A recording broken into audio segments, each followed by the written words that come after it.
नमस्कार, स्वागत है आप सभी लोगों का target with Alok online institute में। मैं एनके सिंह एक बार फिर से विज्ञान विषय के साथ आपका स्वागत करता हूं। पिछले लेक्चर में हमने नर्वस सिस्टम के बारे में चर्चा कर रहे थे कि नर्वस सिस्टम बेसिकली होता क्या है, और उसके अंतर्गत हमने न्यूरॉन के बारे में समझने का प्रयास किया था। और हमने आपको बताया था कि साइटॉन, एक्सॉन और डेंड्रॉन के अंतर्गत क्या क्या महत्वपूर्ण चीजें होती हैं जो एग्जाम के पॉइंट ऑफ व्यू से महत्वपूर्ण होंगे। कुछ लोगों का कमेंट्स भी आया था, उसको भी हमने वॉच किया था, देखा था। जैसे कि एक लोगों ने कमेंट किया था कि सर सेल और न्यूरॉन क्या होता है, क्या सेल और न्यूरॉन में समानता होती है। तो आगे चल के हम बात करेंगे जब हम आपको साइटोलॉजी पढ़ाएंगे कि एक लोगों का कमेंट ये भी था कि साइटोलॉजी कब चलेगा। तो हम एक क्रमवार तरीके से चलेंगे, एक व्यवस्थित तरीके से।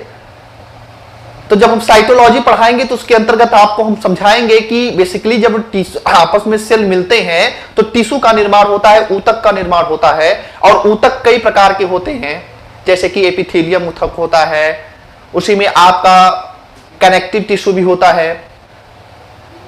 तो कुल मिला के अगर हम बात करें, नर्वस टिश्यू भी होता है। तो उसी नर्वस टिश्यू यानी कि जो ऊतक होता है उसका एक प्रकार होता है जिसको हम न्यूरॉन या नर्व सेल कहते हैं।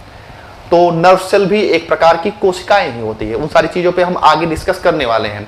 परेशान एकदम ना होइए, थोड़ा सा भी टेंशन या विचलित होने की आवश्यकता नहीं है। जैसे जैसे सिलेबस धीरे धीरे आगे बढ़ेगा, आपको सारी चीजें एक सिस्टमेटिक ढंग से, क्रमबद्ध तरीके से मिलती चली जाएंगी। तो शुरुआत करते हैं आज का लेक्चर। और जैसा कि हमने आपको बताया था कि बहुत महत्वपूर्ण टॉपिक है, यहां से क्वेश्चन पूछे जाते हैं और हम वो सारी चीजों को कवर करेंगे जो कि एनसीईआरटी में मेंशन है, जो एनसीईआरटी में दिया गया है। और एनसीईआरटी को, और अगर medical as a medical student जब अगर आप होते हैं, तैयारी करते हैं, तो आप देखते हैं कि इन दोनों में बड़ा समानता दिया गया है। इस चैप्टर को लेके काफी कुछ चीजों के बारे में बताया गया है। तो उन सारी चीजों पे हम डिस्कस करना पसंद करेंगे, क्योंकि वहां से क्वेश्चंस पूछे भी जाते हैं। और जैसे कि हमने आपको बताया कि ये जो चैप्टर है ये दैनिक जीवन से भी आपके बहुत कुछ हद तक रिलेट रखता है। तो उन सारी चीजों को भी समझने का प्रयास करेंगे। शुरुआत करते समय हमने बताया था कि नर्वस सिस्टम क्या होता है। शरीर के वह सिस्टम, वह तंत्र जो सोचने समझने की शक्ति देता है, स्मृति करने की शक्ति देता है, हमारे शरीर में कोऑर्डिनेशन बनाता है, उसको हम नर्वस सिस्टम कहते हैं, उसको हम तंत्र कहते हैं।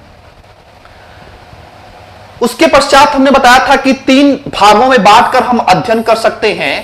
पहले वाले भाग को हमने सीएनएस कहा था, सेंट्रल नर्वस सिस्टम कहा था। दूसरे वाले भाग को हमने पीएनएस बोला था, जिसको हमने पेरिफेरल नर्वस सिस्टम कहा था।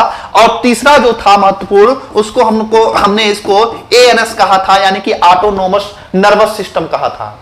हिंदी जहां कहीं भी है उसको मैं बताते चल रहा हूं। जैसे कि एक लोगों ने कमेंट किया था, सर क्रेनियम की हिंदी क्या होती। तो जिसकी हिंदी नहीं है उसके बारे में माफ करिएगा, उसके बारे में हम नहीं बता सकते हैं। लेकिन कुछ जहां भी गुंजाइश बचती है हिंदी बताने का, तो वहां पे मैं जरूर बताना चाहूंगा।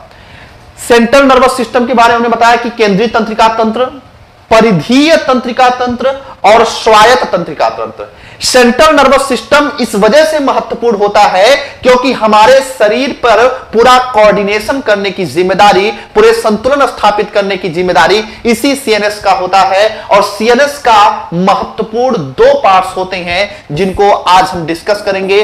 पहला पार्ट होता है ह्यूमन ब्रेन और दूसरा पार्ट होता है स्पाइनल कॉर्ड। दूसरा पार्ट होता है स्पाइनल कॉर्ड। ब्रेन का मतलब मस्तिष्क, स्पाइनल कॉर्ड का मतलब हो जाएगा मेरुरज्जु। तो इन दोनों पार्ट्स को मिलाकर सीएनएस बनता है। और सीएनएस को अगर हम छोड़ दें तो उसके पश्चात जो बची हुई शरीर की संरचनाओं में तंत्रिकाएं पाई जाएंगी, जो न्यूरॉन्स पाए जाएंगे, वे सारे के सारे इस पीएनएस अर्थात पेरिफेरल नर्वस सिस्टम के अंतर्गत आएंगे। और हमने आपको बताया था कि ऑटोनोमस नर्वस सिस्टम ये स्वायत्त होता है। और हमने आपको बताया था कि ये काफी कुछ अपने कार्यों को संपादित करने के लिए हार्मोन पर निर्भर करता है। आगे चल के हम बात करने वाले हैं एड्रेनलिन नामक हार्मोन्स की, जो कि एड्रिनल ग्लैंड से स्रावित होती है। और वही वह हार्मोन्स है जो एएनएस अर्थात ऑटोनोमस नर्वस सिस्टम के नियंत्रण में महत्वपूर्ण भूमिका निभाते हैं। तो शुरुआत करने जा रहे हैं हम, पहले समझने की कोशिश करेंगे कि ब्रेन क्या होता है। तो ब्रेन के बारे में अगर हम बात करें तो ब्रेन मानव के शरीर का सबसे कॉम्प्लेक्स, सबसे जटिलतम संरचनाओं में से एक है। यह इतना जटिल है कि अभी भी इसके बारे में प्रतिदिन खोज किया जा रहा है। बहुत सारी चीजें इसके बारे में बताई जानी अभी बाकी है। बहुत ढेर सारी बातों के बारे में बताया भी गया है और कुछ ऐसी भी बातें बताई गई हैं जिसको लेकर संशय भी है। जैसे कि आप मूवीज में देखते हैं कि मनुष्य अपने ब्रेन का लगभग 5 से 6% प्रयोग करता है, डॉल्फिन सर्वाधिक प्रयोग करती है। तो ये सारी चीजें जो हैं, फिलहाल ये कोई रिजिड आपका कॉन्सेप्ट नहीं है और ना ही कोई रिजिड आपकी वैल्यू है जिसको आप निर्धारित कर सकते हैं कि नहीं हम 5 से 6% ही अपने ब्रेन का प्रयोग करते हैं। लेकिन हां, इतना तय है कि मानव मस्तिष्क की सीमाएं अनंत हैं और उन अनंत सीमाओं को हम किसी पर्टिकुलर एक सब्जेक्ट के तहत, किसी एक पर्टिकुलर एप्लीकेशन के तहत हम उसको निर्धारित नहीं कर सकते हैं। ब्रेन की वजन की बात करें तो ब्रेन का वजन लगभग 1400 ग्राम का होता है। ये वैल्यू जो है ये अप्रॉक्सीमेटली होती है 1.4 ग्राम का वजन होता है ह्यूमन ब्रेन का। और मानव मस्तिष्क इतना सेंसिटिव होता है कि अगर उसको आप चाकू से, नाइफ से कट करने की कोशिश करें तो बहुत ही आसान तरीके से मानव मस्तिष्क 2 बराबर भागों में बढ़ सकता है। 2 बराबर भागों में केवल मस्तिष्क ही नहीं, मानव का पूरा शरीर विभाजित हो सकता है। इतना सेंसिटिव ये ऑर्गन होता है। और इतना सेंसिटिव अगर कोई ऑर्गन है तो जाहिर सी बात है कि नेचर ने उसको सुरक्षा प्रदान करने के लिए कोई न कोई आवरण दिया होगा, कोई न कोई प्रोटेक्टेड लेयर दिया गया होगा। तो मस्तिष्क को सुरक्षा प्रदान करने की काम करता है। मस्तिष्क को सुरक्षा प्रदान करने का कार्य एक बोन होती है जिसका नाम होता है क्रेनियम। उसका नाम होता है क्रेनियम। क्रेनियम नामक अस्थियों के खोल में, या हम कह सकते हैं क्रेनियम नामक एक बक्से में बंद होता है। कौन बंद होता है? हमारा ब्रेन। क्यों? क्योंकि ये बहुत ही सेंसिटिव ऑर्गन होता है। ये इतना सेंसिटिव होता है, अभी आगे चल के हम बात करेंगे कि ब्रेन के कई छोटे छोटे हिस्से होते हैं और ये छोटे छोटे हिस्सों में से थोड़ी सी भी तारतम्यता अगर डिस्टर्ब होती है तो एक बहुत बड़ा नकारात्मक इंपैक्ट मानव के शरीर में देखने को मिलता है। तो मानव के बारे में, मस्तिष्क के बारे में 2 चीजें। पहली खास बात कि वजन 1400 ग्राम का होता है और क्रेनियम नामक हड्डियों के खोल में यह मस्तिष्क बंद होता है। केवल क्रेनियम ही उसको सुरक्षा प्रदान नहीं करता है। क्रेनियम के अलावा ब्रेन के चारों तरफ एक मेम्ब्रेन पाई जाती है, एक झिल्ली पाई जाती है और उस झिल्ली का नाम होता है मेनिंजस। और उस मेनिंजस नामक जो झिल्ली होती है वही आपका आगे चलकर मेनिंजाइटिस नामक रोग का कारण बनेगी। ध्यान से समझने का प्रयास करिएगा। अगर मैं ब्रेन के बारे में बात करूं तो देखिएगा, ब्रेन आपका कुछ इस तरीके से संरचना दिख रही है, ठीक है। कुछ इस तरीके से संरचना होती है। इसके नीचे का जो हिस्सा होता है वो क्या है? Spinal cord. क्या है? Spinal cord. ध्यान से समझने का प्रयास करिएगा। मैं एक रफली डायग्राम बनाने का कोशिश कर रहा हूं। अगर हम बात करें ब्रेन की तो ये आपका ब्रेन के पश्चात जो है इसके नीचे का जो हिस्सा होगा, ये नीचे का हिस्सा क्या बनाएगा? ये स्पाइनल कॉर्ड में कन्वर्ट हो जाएगा। किसमें कन्वर्ट हो जाएगा? स्पाइनल कॉर्ड में। अब मैं आपको एग्जैक्ट लोकेशन बताने का प्रयास कर रहा हूं कि बेसिकली जो मेनिंजिस झिल्ली होती है, जो क्रेनियम झिल्ली होती है, उसकी लोकेशन कहां पे होती है, ताकि आप बेहतर ढंग से समझ सकें कि ये सारी चीजें जो लेयरिंग हम कर रहे हैं। क्योंकि अभी मैं ड्यूरा मैटर, पाया मैटर, एरेक्नॉइड पे आऊंगा तो आपका कंफ्यूजन बढ़ जाएगा। तो बहुत कंसंट्रेट होके समझने की जरूरत है, ठीक है। बहुत रिलैक्स होके बैठिएगा। बाकी कैसे आपको समझाना है, कैसे बातों को डिलीवर करना है और कैसे आपका अट्रैक्शन अपनी तरफ खींचना है, ये मुझे पता है। तो बस ध्यान से केवल आप रिलैक्स होकर मेरी बातों को समझिए। बात करते हैं एकदम प्राइमरी लेवल से कि सबसे ऊपर क्या होता है आपके मस्तिष्क के ऊपर? बाल। उसके नीचे क्या आएगा? स्किन आएगा। ये बाल जहां पे लगा हो तो उसको हम क्या बोलेंगे, स्किन। स्किन के पश्चात आप टच करेंगे तो हड्डियों का जैसे कि एक संरचना होगी, आप इसको महसूस कर सकते हैं। तो ये है क्रेनियम, जिसकी मैं बात कर रहा हूं कि क्रेनियम इसको सुरक्षा प्रदान कर रहा है। क्रेनियम के पश्चात एक मेम्ब्रेन होती है, एक झिल्ली होती है, और उस झिल्ली का नाम होता है मेनिंजस। ये याद होना चाहिए एग्जाम के पॉइंट ऑफ व्यू से, यह महत्वपूर्ण है। मेनिंजस नामक झिल्ली पाई जाती कहां पे, क्रेनियम के नीचे, क्रेनियम के नीचे।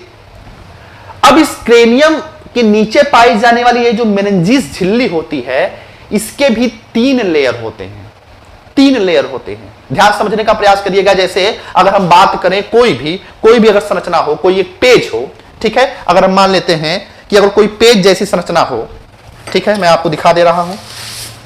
जैसे मान लीजिए कोई पेज जैसी संरचना है, तो पेज जैसी संरचना है तो इसका मतलब है कि इसका एक ऊपरी आवरण होगा, भले ही ये कितना भी थिन हो, कितना भी पतला हो, इसका एक ऊपरी आवरण होगा, उसका एक निचला आवरण होगा, और मध्य में भी कोई एक आवरण होगा। ठीक उसी प्रकार से ये भले ही बहुत ही पतली आपकी संरचना होती है ये मेनिंजिस झिल्ली की, लेकिन इसके बावजूद इसके 3 लेयर होते हैं, 3 लेयर होते हैं। पहला जो सबसे ऊपर का लेयर होता है उसको ड्यूरा मैटर कहते हैं, उसको क्या बोलते हैं, ड्यूरा मैटर। दूसरा जो लेयर होता है उसको एरेक्नॉइड कहते हैं, उसको एरेक्नॉइड कहते हैं। और तीसरा जो लेयर होता है उसको हम पाया मैटर कहते हैं, उसको हम पाया मैटर कहते हैं। तो 3 लेयर हो गए। किसके लेयर हो गए, इस मेनिंजिस नामक झिल्ली के सबसे ऊपर का लेयर ड्यूरा मैटर कहलाएगा, सेकंड एरेक्नॉइड कहलाएगा, तीसरा पाया मैटर कहलाएगा। और जब पाया मैटर समाप्त हो जाएगा उसके पश्चात ये ब्रेन की संरचना आपको दिखेगी। ये जो ब्रेन दिख रहा है इसके ऊपर इतनी संरचनाएं पहले से अवस्थित हैं, तो इन सारी संरचनाओं के बारे में आपको जानना चाहिए। यहां पे एग्जाम के पॉइंट ऑफ व्यू से क्या महत्वपूर्ण है, क्यों मैं इसके बारे में बता रहा हूं, क्योंकि इसको एनसीईआरटी ने मेंशन किया है, और यूपीएससी की तैयारी अगर करना है तो एनसीईआरटी को फॉलो करना ही पड़ेगा। मैं उस सारी चीजों के बारे में बात करूंगा जो भी एनसीईआरटी ने मेंशन किया है, दिया गया है। ऐसा कभी मत सोचिएगा कि ये सारी चीजें जो मैं अतिरिक्त बता रहा हूं, ये सारी चीजें जो है यहां से क्वेश्चन बने हुए हैं और इसको एनसीईआरटी ने मेंशन किया है। ड्यूरा मैटर सबसे बाहर, एरेक्नॉइड 20 में, पाया मैटर क्या होता है यहां पे सबसे लास्ट में पाया जाएगा। यानी कि अगर हम कहें कि इस मस्तिष्क के डायरेक्टली टच में कौन सा लेयर होता है, तो आप क्या बोलेंगे, पाया मैटर। और यही कारण होता है कि इस मस्तिष्क को जो ऑक्सीजन मिलता है, जो पोषण प्राप्त होता है, पोषण का मतलब हम कहें कि जो ग्लूकोज प्राप्त होता है, वो ऑक्सीजन और पोषण ये इस पाया मैटर से प्राप्त होता है। किससे प्राप्त होता है, पाया मैटर से। क्यों, क्योंकि सबसे लास्ट में कौन है आपका, ये पाया मैटर। तो आप यहां से देखकर समझ सकते हैं कि पाया मैटर ही एक्चुअल में वह संरचना है जो इस मस्तिष्क को ऑक्सीजन और पोषण प्रदान करने का कार्य कर रही है। कई बार क्वेश्चन पूछा गया है ये कि मस्तिष्क को पोषण और ऑक्सीजन कौन सी झिल्ली प्रदान करती है, तो पाया मैटर। इतनी चीजें आपको क्लियर होना चाहिए। अब ये जो एरेक्नॉइड होता है और ये जो पाया मैटर होता है, यहां पे 2 महत्वपूर्ण एक चीज ध्यान देना है कि एरेक्नॉइड और पाया मैटर, इन दोनों मेम्ब्रेन के बीच में एक द्रव भरा होता है। इस द्रव को कहा जाता है CSF, इसको कहा जाता है CSF। CSF कहां पे पाया जा रहा है, तो हमने कहा आपको कि ये याद होना चाहिए, एरेक्नॉइड और पाया मैटर के बीच में CSF नामक एक फ्लूइड, एक तरल पदार्थ भरा होता है। CSF का मतलब होता है सेरिब्रो स्पाइनल फ्लूइड।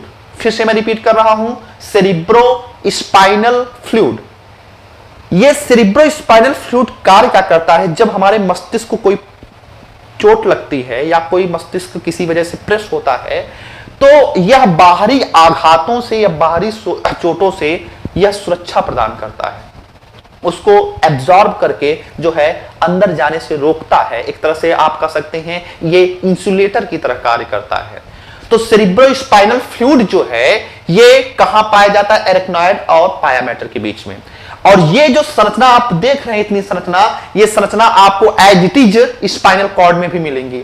तो ये आप अपने दिमाग में रख लीजिएगा कि ये मेनिंजस, ये ड्यूरा मैटर, एरेक्नाइड और पाया मैटर, ये संरचनाएं ब्रेन और स्पाइनल कॉर्ड दोनों में समाहित होती हैं, यानी दोनों में हम यह इन सारी चीजों के बारे में हम बात कर सकते हैं। अब जब पाया मैटर समाप्त हो जाएगा तो उसके पश्चात क्या आ जाएगा आपका, ये मस्तिष्क की संरचना आपकी शुरुआत हो जाएगी। मेनिंजिस झिल्ली के बारे में आप याद रखिएगा कि कभी कभी इस मेनिंजिस नामक झिल्ली में सूजन आ जाता है। स्ट्रेप्टोकोकस नामक जीवाणु या निजेरिया के कारण इस मेनिंजिस नामक झिल्ली में सूजन आ जाती है, स्वेलिंग कर जाती है ये झिल्ली। और जब ये स्वेलिंग कर जाती है, जब इसमें सूजन आ जाता है तो एक रोग हो जाता है जिसको कहा जाता है मेनिंजाइटिस। इसको बोला जाता है मेनिंजाइटिस। तो मेनिंजाइटिस क्या है, इसी मेनिंजीज नामक झिल्ली में जब सूजन आ जाएगा किसी संक्रमण के कारण तो इसको मेनिंजाइटिस कहा जाता है। जब एक्चुअल में दिमागी बुखार, जिसको इस समय आप करंट में पढ़ भी रहे होंगे, तो मेनिंजाइटिस जो होता है उसको सामान्य भाषा में हम दिमागी बुखार भी कह सकते हैं। उसमें भी आपका इस मेनिंजीज नामक झिल्ली में सूजन आ जाती है। और जब मेनिंजीज नामक झिल्ली में ज्यादा सूजन आ जाती है तो जाहिर सी बात है पाया मैटर क्या करेगा, काम करना बंद कर देगा। और जैसे ही इस ब्रेन को ऑक्सीजन नहीं मिलेगा, जैसे ही इस ब्रेन से ऑक्सीजन की कनेक्टिविटी हटेगी, हमारा ब्रेन धीरे धीरे डेड होना शुरू हो जाएगा। और जैसे ही ब्रेन डेड हुआ, थोड़ा सा भी हिस्सा अगर इसका काम करना बंद किया तो मानव के शरीर में एक बड़ा इंपैक्ट, बड़ा प्रभाव देखने को मिलेगा। उसके बारे में भी हम चर्चा करेंगे कि क्यों, ऐसी क्या इसमें खास बात है जो इन सारी चीजों या पूरे मानव मस्तिष्क को, पूरे मानव शरीर को ये एक 1400 ग्राम का एक छोटा सा पिंड पूरा कोऑर्डिनेट कर दे रहा है। तो ये चीजें आशा करता हूं समझ में आ गया होगा, जो प्राइमरी चीजें थी। अब आगे बात करेंगे तो बात करते हैं कि ब्रेन को बेसिकली हम कितने भागों में बांटकर हम अध्ययन कर सकते हैं। ब्रेन की अगर हम बात करें तो ब्रेन को हम टोटल 3 हिस्सों में बांटकर अध्ययन कर सकते हैं। ब्रेन को हम 3 हिस्सों में बांटकर अध्ययन कर सकते हैं। पहला जो हिस्सा होता है उसको फोर ब्रेन कहा जाता है। पहले हिस्से को हम फोर ब्रेन कहते हैं। फोर ब्रेन का मतलब होता है अग्र मस्तिष्क। फोर ब्रेन को हम कहते हैं अग्र मस्तिष्क। दूसरा जो हिस्सा होता है उसको हम कहते हैं मिड ब्रेन। दूसरे हिस्से को हम कहते हैं मिड ब्रेन। और तीसरे हिस्से को हम कहते हैं हिंड ब्रेन। हिंड ब्रेन कहते हैं। हिंड ब्रेन का मतलब होता है पश्च मस्तिष्क, पश्च मस्तिष्क। और अगर हम बात करेंगे मिड ब्रेन को तो इसको क्या कहा जाएगा, मध्य मस्तिष्क। तो मस्तिष्क को अगर हम बात करें कि मस्तिष्क की कितने भागों में बांटकर अध्ययन कर सकते हैं, तो 3 भागों में बांटकर अध्ययन कर सकते हैं, अग्र मस्तिष्क, मध्य मस्तिष्क और पश्च मस्तिष्क। अब ये इनको अलग अलग भागों में इस वजह से बांटा गया है क्योंकि इनके अलग अलग कार्य होते हैं। ये मस्तिष्क के वे हिस्से हैं जो अलग अलग कार्यों को संपादित कर रहे हैं और यही कारण है कि इसको हम 3 भागों में बांटकर अध्ययन करते हैं। अगर मैं बात करूं फोर ब्रेन की, तो फोर ब्रेन क्या होता है ध्यान से समझने की कोशिश करिएगा। अगर हम ब्रेन को 2 हिस्सों में बांटते हैं, जैसा कि हमने आपको बताया ब्रेन को हम 2 हिस्सों में बांटकर अध्ययन कर सकते हैं और बहुत आसानी से मस्तिष्क हमारा 2 हिस्सों में बढ़ जाएगा। इसको आपस में जोड़ने वाली एक, आगे चल के हम बात करेंगे, एक कार्पस कोलेसम नामक एक रेशेदार संरचना होती है। तो कार्पस कोलेसम इस दोनों ब्रेन को, दोनों हिस्सों को जो है जोड़े रहती है। और मस्तिष्क के बारे में सबसे अच्छी बात ये समझ लीजिएगा कि मस्तिष्क का जो दायां हिस्सा होता है वह हमारे शरीर के बाएं हिस्से पर नियंत्रण रखता है और मस्तिष्क का जो बायां हिस्सा होता है वो दाहिने हिस्से पर नियंत्रण रखता है। यानी कि अगर किसी भी व्यक्ति का दायां हिस्सा पैरालाइज हुआ है तो इसका मतलब है उसका बायां मस्तिष्क जो है वो काम करना बंद कर दिया है। और अगर बायां हिस्सा अगर उसका पैरालाइज हुआ है तो इसका मतलब यह है कि उसका दायां हिस्सा काम करना बंद कर दिया है। तो ये हमेशा समझिएगा कि ये उल्टे मानव के शरीर पर नियंत्रण रखता है। फोर ब्रेन की अगर हम बात करेंगे तो फोर ब्रेन आगे चलकर ये 2 हिस्सों में बढ़ता है। मस्तिष्क को पहले मैं आपको एक रफली डायग्राम की तरह से बताता चलूं कि ये ध्यान समझिएगा। ये आपका हिस्सा, ये हिस्सा आप देख रहे हैं, यहां से क्या शुरू हो जाएगा आपका spinal cord. Spinal cord spinal cord spinal cord के जस्ट ऊपर, स्पाइनल कॉर्ड के जस्ट ऊपर ये जो ब्रेन का हिस्सा होगा इसको हम बोलेंगे हिंड ब्रेन, इसको हम बोलेंगे हिंड ब्रेन। अगर मस्तिष्क का अगर मैं बात करूं, यहां थोड़ा सा आप समझने की कोशिश करिएगा, थोड़ा सा अपने मन के आंखों को खोलिएगा तो आप सारी चीजों को और बेहतर ढंग से समझ पाएंगे। जैसे अगर मैं बात करूं ये स्पाइनल कॉर्ड, स्पाइनल कॉर्ड के पश्चात ये जो हिस्सा आपको दिख रहा है यहाँ पे, ये कौन सा हिस्सा है? ये हिंड ब्रेन का है। कौन सा हिस्सा है? हिंड ब्रेन का। हिंड ब्रेन के बाद शुरू होता है ये वाला हिस्सा जो आपको दिखाई दे रहा है। हिंड ब्रेन के बाद एक छोटा सा बहुत नॉमिनल जो होता है हिस्सा पाया जाता है मध्य मस्तिष्क का। मध्य मस्तिष्क का शरीर में, मानव मस्तिष्क में बहुत ज्यादा इसका कोई कार्य नहीं है, अभी इसकी हम बात करेंगे, लेकिन बहुत ही नॉमिनल, बहुत छोटा सा हिस्सा होता है किसका? मध्य मस्तिष्क का। मध्य मस्तिष्क के पश्चात ये जो आप बड़ा संरचना देख रहे हैं, ये जो हिस्सा आप यहां से लेके यहां तक का हिस्सा देख रहे हैं, समझ पा रहे हैं? यहां से लेके यहां तक, यहां से लेके यहां तक का ये जो पूरा हिस्सा आप देख रहे हैं, ये पूरा का पूरा हिस्सा क्या कहलाता है? ये पूरा का पूरा हिस्सा अग्र मस्तिष्क कहलाता है या फोर ब्रेन कहलाता है। तो अग्र मस्तिष्क एक्चुअल में मस्तिष्क का सबसे बड़ा पार्ट बन जाता है। मानव मस्तिष्क का लगभग 2/3 भाग ये अग्र मस्तिष्क कवर करता है। आगे हम बात करेंगे कि इसी अग्र मस्तिष्क में सेरिब्रम होता है, डायनसेफेलॉन होता है। तो ये सेरिब्रम और डायनसेफेलॉन मिलकर ये लगभग 2/3 हिस्से को कवर कर लेते हैं। तो ये एक बात आपको लोकेशन पता चल जानी चाहिए, ठीक है, कि यहां से क्या है? ये आपका हिंड ब्रेन, हिंड ब्रेन के बाद थोड़ी सी संरचना आपको दिख रही है, ये क्या है? मध्य मस्तिष्क। और ये पूरा जो खोपड़ा आपको दिख रहा है, यहां से लेके यहां तक की जो संरचना दिख रही है, ये सारी संरचना फोर ब्रेन के अंतर्गत यानी कि अग्र मस्तिष्क के अंतर्गत आती है। मैं एग्जैक्ट लोकेशन आपको पूरी सारी चीजों को समझाने का प्रयास कर रहा हूं। तो अगर हम बात करें, अब थोड़ा सा डिवीजन की बात करें कि basically fore brain, mid brain और हिंड ब्रेन के क्या कार्य होते हैं और इनके अंतर्गत जो संरचनाएं बटी होती हैं वे किन किन कार्यों को संपादित कर रही हैं, उसके बारे में चर्चा करते हैं, क्योंकि कार्य आपके एग्जाम के लिए महत्वपूर्ण होंगे। बार बार क्वेश्चन पूछा जाता है कि भूख प्यास को नियंत्रण रखने वाला मानव मस्तिष्क का कौन सा हिस्सा होता है? रक्तचाप को नियंत्रित करने वाला मानव मस्तिष्क का हिस्सा कौन सा होता है? हमारे ब्लड प्रेशर को नियंत्रित करने वाला मानव मस्तिष्क का हिस्सा कौन सा होता है?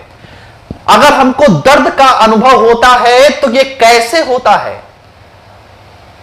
और एनेस्थीसिया का इंजेक्शन लगाया जाता है, बेहोशी का इंजेक्शन लगाया जाता है, तो एक्चुअल में वो मानव मस्तिष्क के किस हिस्से को प्रभावित करती है, जिसकी वजह से अगर शरीर का एक बड़ा हिस्सा भी काट कर ऑपरेशन में अलग किया जाता है तो उस व्यक्ति को दर्द का अनुभव नहीं होता है।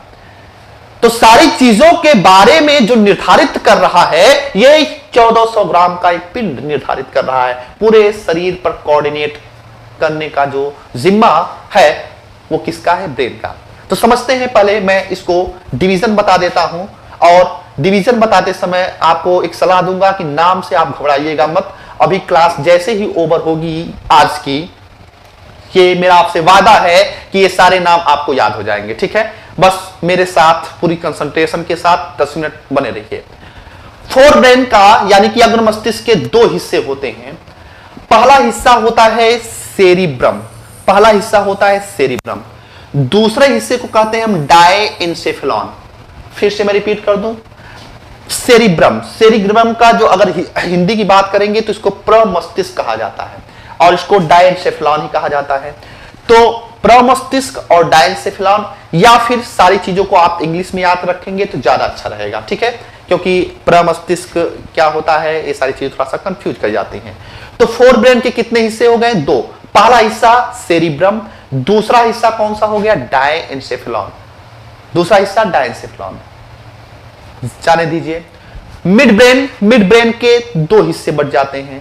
पहला हिस्सा कार्पोरा कॉर्डिजेमिना, दूसरा हिस्सा सेरिब्रल पेंडिकल। मिड ब्रेन के पहला हिस्सा क्या हो गया आपका? Corpora quadrigemina, corpora quadrigemina. दूसरा हिस्सा क्या हो गया? Cerebral peduncle, cerebral peduncle. Hind brain, पश्च मस्तिष्क के कितने हिस्से हो गए? सेरिबेलम और मेडुला ऑब्लांगेटा, सेरिबेलम और मेडुला ऑब्लांगेटा। तो फिर से मेरे साथ एक बार, अग्र मस्तिष्क के कौन कौन से दो हिस्से हैं? सेरिब्रम, दूसरा कौन सा होता है? डायंसेफेलॉन। मध्य मस्तिष्क में आते हैं तो मध्य मस्तिष्क कितने हिस्से? दो हिस्से। पहला हिस्सा कौन सा होता है? कार्पोरा कॉर्डिजेमिना, दूसरा सेरिब्रल पेंडिकल। पश्च मस्तिष्क पे आते हैं तो पश्च मस्तिष्क में पहला हिस्सा कौन सा है? सेरिबेलम, और दूसरा कौन सा होता है? Medulla oblongata. सेरिबेलम और दूसरा कौन सा होता है? Medulla oblongata. तो ये 6 महत्वपूर्ण हिस्से होते हैं, 6 महत्वपूर्ण हिस्से होते हैं किसके? ब्रेन के। तो अभी तक हमने अग्र, मध्य और पश्च मस्तिष्क के बारे में ये समझा। अब मैं इन सारी चीजों के बारे में जो हमने डिवीजन किया है इसके बारे में भी बता दें कि ये एक्चुअल में इसकी लोकेशन कहां पे होती है। तो समझने का प्रयास करिएगा, समझने का प्रयास करिएगा। ये आपका स्पाइनल कॉर्ड, स्पाइनल कॉर्ड मेरुरज्जु जो कि सीएनएस का दूसरा हिस्सा है, उसके आगे अभी हम चर्चा करेंगे। इस स्पाइनल कॉर्ड के ठीक ऊपर जो होता है ये मेडुला ऑब्लांगेटा होता है। मेडुला ऑब्लांगेटा, मेडुला ऑब्लांगेटा जो होता है ये किसका हिस्सा है? पश्च मस्तिष्क का। इस मेडुला ऑब्लांगेटा के जस्ट बगल में ये आप समझने की कोशिश करिएगा, ये आपका पश्च मस्तिष्क, ये पश्च मस्तिष्क, यहाँ पे ये स्पाइनल कॉर्ड आके जुड़ा है, ये क्या है? ये पश्च मस्तिष्क। तो यहाँ पे क्या है आपका? Medulla oblongata. और मेडुला ऑब्लांगेटा के जस्ट साइड में यहाँ पे जो पाया जाता है ये सेरिबेलम। क्या कहलाता है? सेरिबेलम। सेरिबेलम भी किसका हिस्सा होता है? ये पश्च मस्तिष्क का हिस्सा है। तो सेरिबेलम और मेडुला ऑब्लांगेटा ये क्या है? ये पश्च मस्तिष्क का हिस्सा है। ये साइड में पाया जाने वाला सेरिबेलम। अभी आगे हम बात करेंगे कि क्यों नाना पाटेकर जी कहते हैं कि पीछे छोटा दिमाग है, या फिर यहां पे कोई अगर अच्छे से कोई एक अच्छा तमाचा जड़ दिया जाए तो क्यों व्यक्ति अपना संतुलन खो बैठता है। अभी उस पर भी हम बात करेंगे, क्योंकि यही सेरिबेलम ही वह हिस्सा होता है जो व्यक्ति को चलने फिरने में या फिर खेलते समय या दौड़ते समय ये संतुलन स्थापित करने का कार्य करता है। संतुलन स्थापित इसी सेरिबेलम के द्वारा होता है। और जो हमने आपको फ्लूइड बताया है, जिसको हमने सेरिब्रो स्पाइनल फ्लूइड कहा है या सीएसएफ कहा है, जो कि एरेक्नॉइड और पाया मैटर के बीच में पाई जाती है, उसके बारे में भी एक चीज जानते रहिएगा कि बचपन में जब हम घुमरी कलैया करते थे तो 2-4 राउंड मारने के पश्चात अगर हम खड़े भी हो जाते थे तो आप देखते थे कि हमारे शरीर में राउंड राउंड हम घूमते रहते थे। क्यों घूमते रहते थे? वो इस वजह से घूमते रहते थे क्योंकि ये सेरिब्रोस्पाइनल फ्लूइड जो है, जब आप 2-4 चक्कर घूमने के पश्चात जब आप खड़े हो जाते थे तो ये खड़ा नहीं होता था, ये अभी भी घूम रहा था, ये अभी भी राउंड राउंड घूम रहा था। और जब तक ये सीएसएफ घूमता रहता है मानव मस्तिष्क में, तब तक व्यक्ति चक्कर खाता रहता है और फिर धीरे धीरे जाके ये स्टेबल हो जाता है और स्टेबल होने के पश्चात हमको चक्कर आना बंद हो जाता है। तो ये सीएसएफ के बारे में था, इसको समझते रहिएगा, जो कि आपके एरेक्नॉइड और पाया मैटर के मध्य में स्थित जो द्रव था। ठीक है, चलिए। तो हमने आपको बताया क्या कि स्पाइनल कॉर्ड के बाद एग्जैक्ट लोकेशन देखिएगा, मेडुला ऑब्लांगेटा, उसके बाद सेरिबेलम। सेरिबेलम के पश्चात ये जो आपको 4 लोब दिखाई दे रहे हैं, ये बेसिकली मध्य मस्तिष्क का हिस्सा होता है, जिसको हमने कॉर्पोरा कॉर्टिजेमिना और सेरिब्रल पेंडिकल कहा। ये आगे का जो दोनों हिस्सा होता है ये अग्र मस्तिष्क का हिस्सा है। अग्र मस्तिष्क के ये 2 हिस्से होते हैं, दोनों हिस्से बहुत छोटे तो हैं लेकिन ये सबसे महत्वपूर्ण होते हैं। और ये मानव के मस्तिष्क में ये ऐसे हिस्से हैं जहां से क्वेश्चंस आपके पूछे जाते हैं। पहला हिस्सा जो है इसको कहा जाता है आपका हाइपोथैलेमस, और ये ऊपर का जो हिस्सा होता है इसको कहा जाता है थैलेमस। तो पहले हाइपोथैलेमस और थैलेमस ये किसके हिस्से हैं? तो ये हिस्से होते हैं डाइंसेफेलॉन के हिस्से होते हैं, जो कि अग्र मस्तिष्क का हिस्सा होता है। कंफ्यूजन तो नहीं हो रहा है? कंफ्यूजन होना भी नहीं चाहिए। थोड़ा सा आप चीजों को एक बार नाम याद कर लेंगे तो कोई दिक्कत नहीं होगी, ठीक है। और 1-2 बार ऐसे ही देखते रहेंगे तो आपको याद हो जाएगा। हमने कहा ये हिस्सा क्या है? अग्र मस्तिष्क का। ये बीच में जो है ये क्या है, ये मध्य मस्तिष्क का हिस्सा। और ये जो आप पूरी संरचना यहां से यहां तक देख रहे हैं किसका हिस्सा है, अग्र मस्तिष्क का। और अग्र मस्तिष्क का जैसा कि हमने आपको बताया है कि अग्र मस्तिष्क के कितने हिस्से होते हैं, तो आपने देखा है कि अग्र मस्तिष्क के दो हिस्से, पहला हिस्सा सेरिब्रम और दूसरा हिस्सा कौन सा, डायनसेफेलॉन। तो मैं बात वही कर रहा हूं कि ये जो पूरा हिस्सा दिख रहा है ये क्या है, ये सेरिब्रम है। ये पूरा जो खाली हिस्सा बना हुआ है ये क्या है, ये सेरिब्रम का हिस्सा है। किसका हिस्सा है, सेरिब्रम का। और सेरिब्रम के पश्चात हमने बताया कि दूसरा हिस्सा क्या है, डायनसेफेलॉन। तो डायनसेफेलॉन में दो महत्वपूर्ण संरचनाएं होती हैं, डायनसेफेलॉन में दो महत्वपूर्ण संरचनाएं होती हैं, अभी उस पर हम चर्चा करेंगे। पहले का नाम होता है हाइपोथैलेमस, हाइपोथैलेमस, और दूसरा जो भाग होता है उसको कहा जाता है थैलेमस। तो हाइपोथैलेमस और थैलेमस कहां पे है, तो आप देखेंगे यहां पे ये हाइपोथैलेमस है और ये क्या है, थैलेमस। और उसके पश्चात ये क्या है, ये पूरे अग्र मस्तिष्क का बड़ा हिस्सा जिसको हम सेरिब्रम कहते हैं, वो सेरिब्रम का हिस्सा होता है। तो आशा करता हूं ये चीज पूरा समझ में आ गई होगी आपको, एग्जैक्ट लोकेशन कि सारे जो पार्ट्स हैं वो ब्रेन में कहां पे स्थित हैं, कहां पे अवस्थित हैं।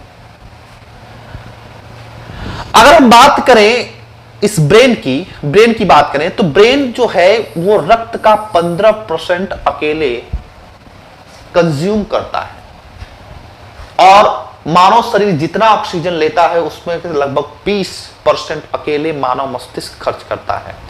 याद रखिएगा, इतनी बड़ी मात्रा में मानव शरीर के 80% पूरा शरीर ऑक्सीजन खर्च करता है, बल्कि 20% केवल और केवल जो है मस्तिष्क खर्च करता है। तो आप समझ सकते हैं कि कितना कार्य करता होगा और कितनी एनर्जी की आवश्यकता होती है। इसी वजह से कहा जाता है कि मानसिक वर्क से कहीं ज्यादा अधिक इंपॉर्टेंट होता है आपका क्या, शारीरिक वर्क से कहीं ज्यादा इंपॉर्टेंट होता है, ज्यादा एनर्जी कंज्यूम किया जाता है किसमें, आपका मानसिक वर्क में। क्यों, क्योंकि आप देख सकते हैं ऑक्सीजन लगभग 20% कहां पे खर्च हो जा रहा है, इस मस्तिष्क को देने में। मस्तिष्क के बाद खास बात में एक और है कि ये जो अग्र मस्तिष्क होता है, इस अग्र मस्तिष्क में ऐसे गड्ढे नुमा संरचना पाई जाती है, इस तरीके से जो है रेखाएं पाई जाती हैं मस्तिष्क में। तो ये जो रेखाएं पाई जाती हैं इसमें दो भाग होते हैं। ये जो उठा हुआ भाग होता है इसको गाइरस कहा जाता है, गाइरस। ये जो उठा हुआ भाग होता है इसको गाइरस कहा जाता है। और ये जो धसा हुआ हिस्सा होता है इसको सल्कस कहा जाता है, इसको सल्कस कहा जाता है। ये गाइरस और सल्कस की संरचना कहां पे पाई जा रही है, तो ये प्रमस्तिष्क यानी कि सेरिब्रम यानी कि अग्र मस्तिष्क वाले हिस्से में पाई जा रही है। और माना यह जाता है कि जिस भी व्यक्ति में ये गाइरस और सल्कस अधिक मात्रा में होगा वह व्यक्ति उतना ही बुद्धिमान होगा। यानी कि जो व्यक्ति बुद्धिमान होता है, जिसको हम आईक्यू लेवल्स कहते हैं, तो उसमें यह देखा गया है कि अभी तक कि जिसका आईक्यू लेवल अधिक होता है या ज्यादा जो बुद्धिमान होता है उसमें गाइरस और सल्कस की जो मात्रा होती है या जो संख्या होती है वो संख्या अधिक होती है। तो ये बात आपको इतना स्पष्ट हो जाना चाहिए और ये लोकेशन आपको पता हो जानी चाहिए। अब मैं आ रहा हूं वर्क पे आ रहा हूं और ये बताने का प्रयास कर रहा हूं कि बेसिकली कार्य क्या होता है, समझने का प्रयास करेंगे। सेरिब्रम की अगर हम बात करें, ध्यान से समझते रहिएगा, फोर ब्रेन का पहला हिस्सा कौन सा है, सेरिब्रम। तो सेरिब्रम की अगर हम बात करें तो सेरिब्रम जो है, जिसको हमने कहा था कि फोर ब्रेन में सबसे बड़ा हिस्सा कौन सा होता है, सेरिब्रम। अगर हम बात करें पूरे मस्तिष्क का सर्वाधिक बड़ा हिस्सा कौन सा होता है, फोर ब्रेन। और फोर ब्रेन में सर्वाधिक बड़ा हिस्सा कौन होता है, ये सेरिब्रम। हमने कहा कि लगभग 2/3 भाग कवर करता है, उस 2/3 भाग में भी सर्वाधिक महत्वपूर्ण हिस्सा कवर कौन करता है, ये सेरिब्रम। सेरिब्रम के बारे में 3 बातें याद रखिएगा कि सेरिब्रम जो है यह बुद्धिमता का, सेरिब्रम के बारे में 3 बातें याद रखिएगा। कौन कौन से, ध्यान समझने का प्रयास करिएगा, कौन कौन सी बातें।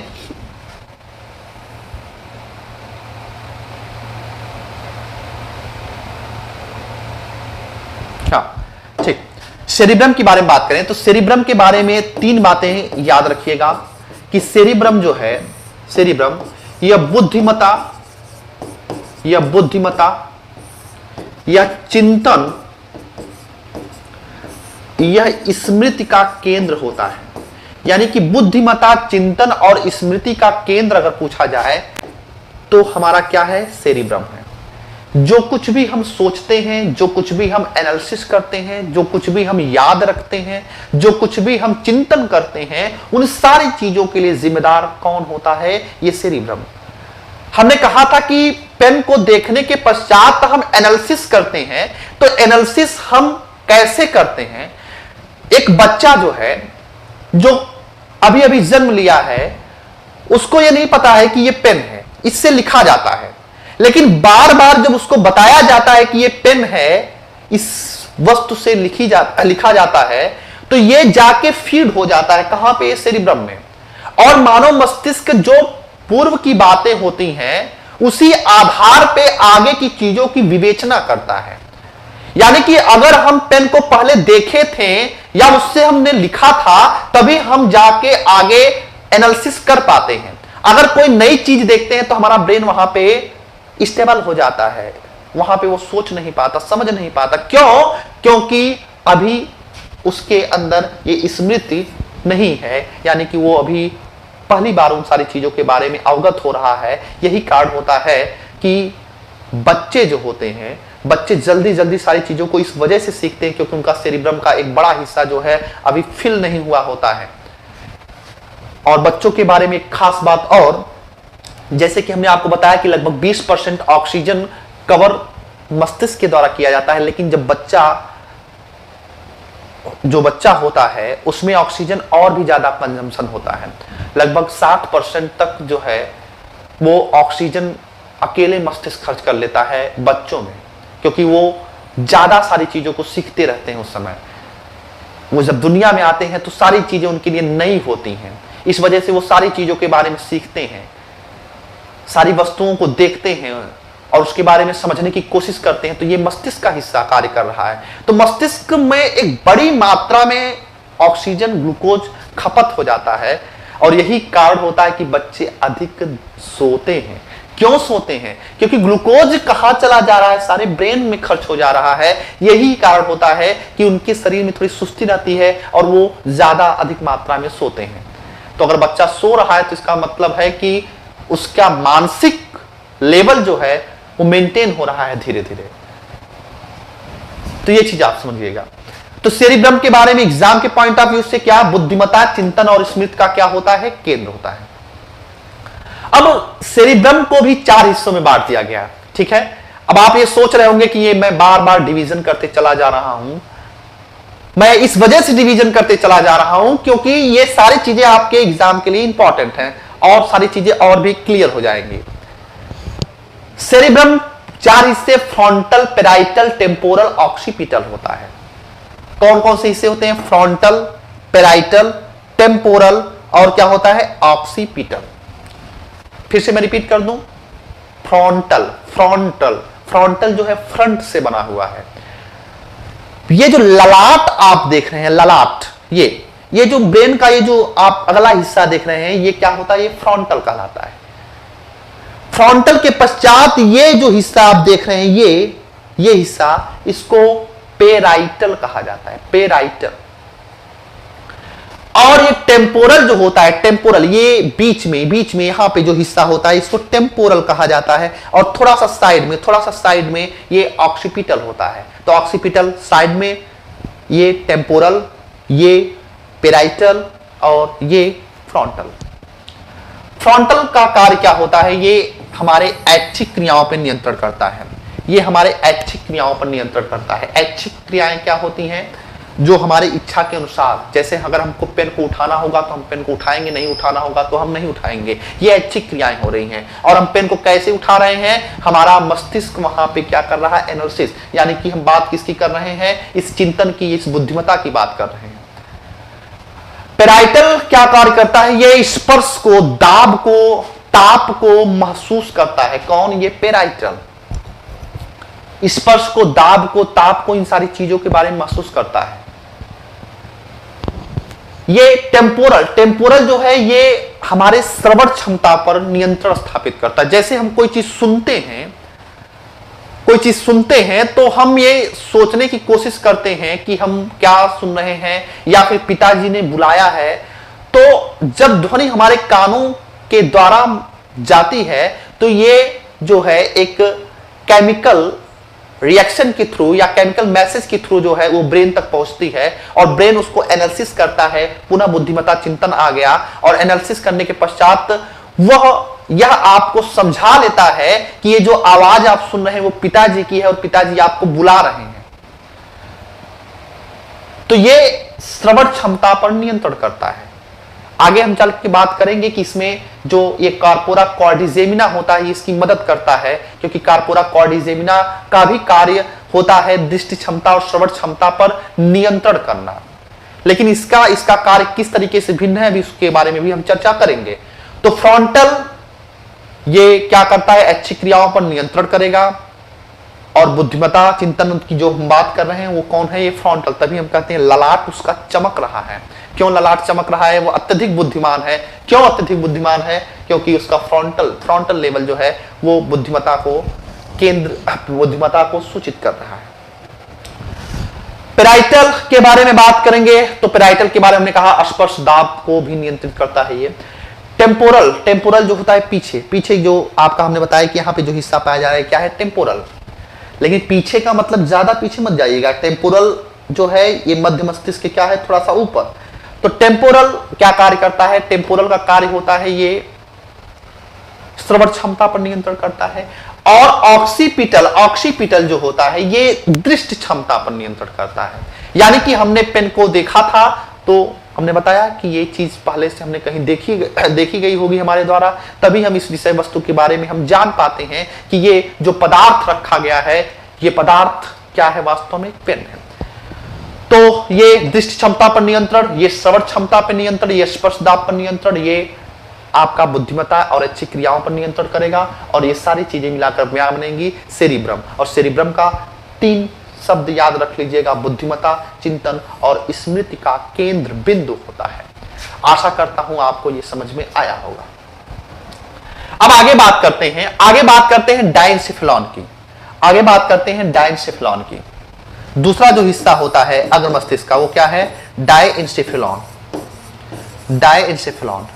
डायंसेफेलॉन जो होता है, डायंसेफेलॉन के 2 हिस्से होते हैं। डायंसेफेलॉन के कितने हिस्से होते हैं, 2 हिस्से होते हैं। कौन कौन से हिस्से होते हैं समझिएगा।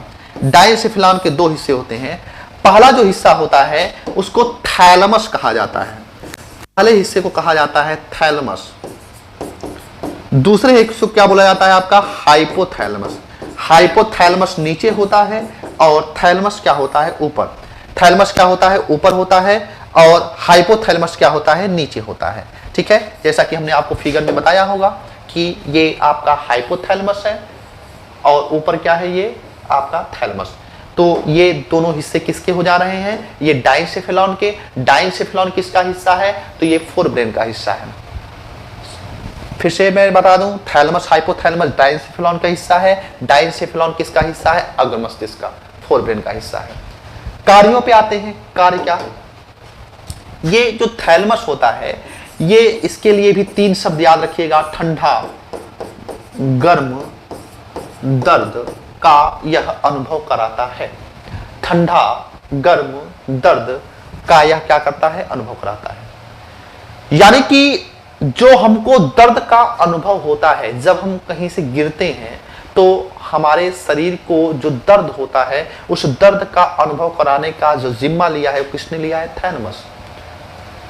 या हम चल रहे हैं, हमारे पैरों के नीचे जो है एक कोई कांटा चला आया है, कोई कांटा चुभ गया है, तो ये जो सिग्नल जा रहा है तंत्रिकाओं के माध्यम से, ये जो सिग्नल जा रहा है ब्रेन तक, तो ब्रेन का वह कौन सा हिस्सा है जो इसको बताता है कि दर्द हो रहा है, ये डायंसेफेलॉन का थैलेमस हिस्सा।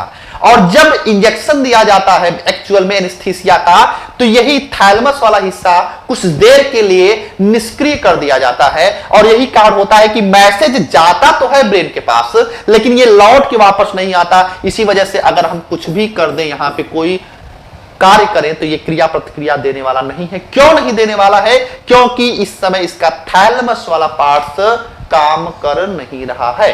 और ये ठंडा और गर्म का भी अनुभव कराता है। कोई वस्तु हम टच करते हैं, छूते हैं, तो हमको गर्माहट का अनुभव होता है, तो अपने हाथों को हम हटा लेते हैं, तो ये जो अनुभव होता है ये थैलेमस के द्वारा किया जाता है। ये चीज आपको जाननी चाहिए।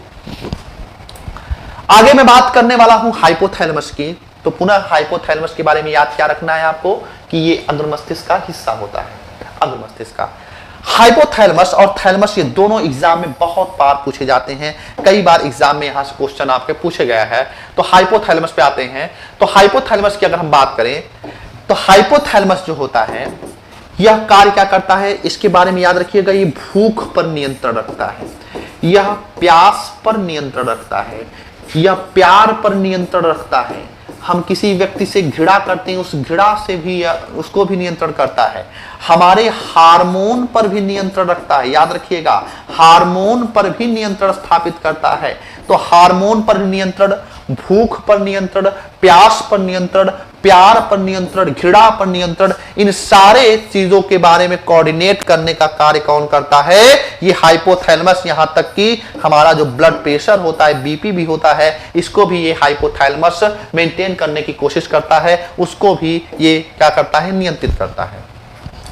अब यहां पे एक सवाल आपके दिमाग में आ रहा होगा जरूर, क्योंकि अगर मैं होता तो ये दिमाग में आता, किस तरीके से ये भूख और प्यास को नियंत्रित करता होगा। भूख प्यास को वह इस वजह से नियंत्रित करता है, जैसे कि हमने बताया कि ये हार्मोन पर नियंत्रण स्थापित करता है। तो बेसिकली क्या होता है कि अगर आपने भोजन नहीं ग्रहण किया तो अमाशय में हमने बताया है कि पेरिस्टाल्सिस मूवमेंट होती रहती है। अगर भोजन का पाचन करना है तो ये ब्रेन क्या करता है, ये हार्मोन्स का निष्कासन करेगा, आदेश करेगा कि जो एंडोक्राइन ग्लैंड है, अंतःस्रावी ग्रंथियां हैं, वे अपने हार्मोन्स को सिक्रेट करें। और जब हार्मोन को सिक्रेट करेंगी तो होता क्या है कि अगर हमारे शरीर में ग्लूकोज को बढ़ना है तो उसके लिए भी हार्मोन जिम्मेदार है, अगर ग्लूकोज को घटना है तो उसके लिए भी आपका हार्मोन जिम्मेदार होती है। आपको हमने बताया कि इंसुलिन की अगर कमी होती है तो ग्लूकोज का स्तर बढ़ जाता है, और ग्लूकोज का स्तर बढ़ जाता है तो रोग, डायबिटीज, मधुमेह। तो ये हार्मोन्स के द्वारा इस ग्लूकोज की मात्रा को फ्लक्चुएट करता है, और जब ग्लूकोज की मात्रा को फ्लक्चुएट करता है तो हमारे कोशिकाओं तक ग्लूकोज नहीं पहुंच पाता है, और ग्लूकोज नहीं पहुंचेगा तो ऑक्सीजन विखंडन नहीं कर पाएगा, और विखंडन नहीं कर पाएगा तो कोशिकाएं धीरे धीरे कार्य नहीं करेंगी। तो इस तरीके से यह भूख प्यास पर नियंत्रण रखता है। हमारे फीलिंग्स, हमको किसी से प्यार होता है या किसी व्यक्ति से घृणा हो जाती है तो ये एक फीलिंग्स है। कोई व्यक्ति को देखकर हमें उसके बारे में पॉजिटिव चीजें आती हैं, पॉजिटिव थिंग्स आती हैं, और किसी व्यक्ति को देखने के पश्चात जो है हमें उसके प्रति जो है द्वेष की भावना आती है, उसकी हम बुराई करने का मन करता है। तो ये सारी चीजें भी इसी आपके हाइपोथैलेमस पर आधारित होती है। इसको भी हाइपोथैलेमस नियंत्रित करता है। अब ये कैसे होता है, हमने आपको बताया कि ये आपके पूर्व की जो बातें होंगी, जैसे ऐसा नहीं है कि आप किसी व्यक्ति को देखेंगे तो उसके पश्चात तुरंत आप ये धारणा बना लेंगे कि नहीं ये व्यक्ति अच्छा है या ये व्यक्ति बुरा है, लेकिन जैसे ही चार लोग उसके बारे में कुछ कहेंगे, कुछ कहते रहेंगे, कुछ निगेटिव बातें बोलते रहेंगे, तो एक मस्तिष्क जो है ये एक स्मृति बना लेता है, एक फीडबैक चला जाता है इस सेरिब्रम के पश्चात कि नहीं वो जो व्यक्ति आप देख रहे हैं वो निगेटिव उसमें भरे हैं। तो जैसे ही हम व्यक्ति को देखते हैं हमको निगेटिविटी आ जाती है, और अगर हम उसके बारे में पॉजिटिव चीजें सुनते हैं तो हमको उसके बारे में अच्छी चीजें लगती हैं, या फिर जब हम खुद एनालिसिस करते हैं, उसको देखते हैं, समझते हैं, जब उससे बातें करते हैं, जब उससे हम इंटरेक्ट होते हैं तो उस दौरान भी हम विचार करते हैं, मानव मस्तिष्क की तंत्रिकाएं कार्य करती हैं, तब भी आपका ये सारी चीजें जो है आपका हाइपोथैलेमस में मदद करता है। तो भूख को, प्यास को, प्यार को, घृणा को नियंत्रित करता है, और साथ ही साथ हार्मोन्स पर नियंत्रण करता है। आगे चल के हम बात करेंगे कि 0.6 ग्राम की ग्रंथि, मात्र 0.6 ग्राम की ग्रंथि की मैं बात कर रहा हूं, मटर के दाने से भी छोटी, ये इतनी इंपॉर्टेंट ग्रंथि होती है कि मानव चाहे वह 10 किलोग्राम का हो, चाहे वो 2 कुंतल का हो, ये 0.6 ग्राम उसको नियंत्रित कर देगी। इतना इंपॉर्टेंट होता है इस 0.6 ग्राम की ग्रंथ में, जिसका नाम आगे चल के हम बात करेंगे पिट्यूटरी ग्लैंड की। तो पिट्यूटरी ग्लैंड मानव के शरीर में पाई जाने वाली सबसे छोटी जो ग्रंथि है, इसी ग्रंथ से निकलने वाला हार्मोन्स किस तरीके से मानव शरीर पर नियंत्रण करता है, उसको भी जो है नियंत्रित करने का कार्य हाइपोथैलेमस करता है। तो हाइपोथैलेमस के बारे में भूख, प्यास, ताप को नियंत्रित करना, ब्लड प्रेशर को नियंत्रित करना, प्यार को, घृणा को नियंत्रित करना, ये सारी जिम्मेदारी सौंपी गई है। अब आपको कंफ्यूज नहीं होना है, पहले आप इस अग्र मस्तिष्क को अच्छे से तैयार कर लीजिए, क्योंकि यह इस क्वेश्चन आपके पहले पूछे जाते हैं। कल हम बातें करेंगे मध्य मस्तिष्क के बारे में और पश्चिम मस्तिष्क के बारे में और स्पाइनल कॉर्ड के बारे में, क्योंकि स्पाइनल कॉर्ड बहुत बड़ा हिस्सा नहीं है, थोड़ी सी चीजें आपकी दी गई हैं उसके बारे में। तो आशा करता हूं आपको ये चीजें समझ में आई होंगी, और एक बार जो है पढ़ते समय इसको आप लिखने का प्रयास करेंगे तो आपको सारी चीजें और भी बेहतर ढंग से मिल जाएंगी। मिलते हैं नेक्स्ट लेक्चर में, तब तक आप लोग रिवीजन करते रहिए। अब सारी चीज़ों को थोड़ा सा रिवीजन के क्रम में भी लाइए, क्योंकि एक धीरे धीरे सिलेबस का हिस्सा हम कवर करते चल रहे हैं, एक बड़ा हिस्सा कवर करते चल रहे हैं। तो अगर आप रिवीजन नहीं करेंगे तो सारी चीज़ें आपको भूलने लगेंगी। याद रखिएगा, यूपीएससी में सबसे बड़ी जो चीज़ होती है सफलता के लिए, वो होती है कंटिन्यूटी। अगर आप किसी चीज में कंटिन्यू लगे हैं, उसके बारे में निरंतर आप पढ़ रहे हैं, ऐसा नहीं कि आपने 2 दिन आप लगभग 20 घंटे की मेहनत की, उसके बाद 2 दिन आप जाके आराम कर लिए, ऐसा कुछ नहीं। कंटिन्यूटी होनी बहुत आवश्यक है। भले ही आप डेली 8 से 10 घंटे पढ़ रहे हैं, लेकिन आप कंटिन्यू पढ़िए, एक रिदम में पढ़िए, एक प्लानिंग के तहत पढ़िए, एक प्रोटोकॉल के तहत पढ़िए, और साथ ही साथ वो दिमाग में, वो मस्तिष्क में, उस स्मृति में, या फिर हम कहें उस सेरिब्रम में, वो सारी चीजें, वो जो उद्देश्य आपके हैं, वो फुलफिल होना चाहिए लगातार पढ़ाई करते समय। तो मिलते हैं नेक्स्ट लेक्चर में। कैसा लगा इसके प्रति, यानी कि आपने इसको समझ पाया कि नहीं समझ पाया, एक बार जरूर कमेंट करके बताने का प्रयास करिएगा। Thank you. जय हिंद।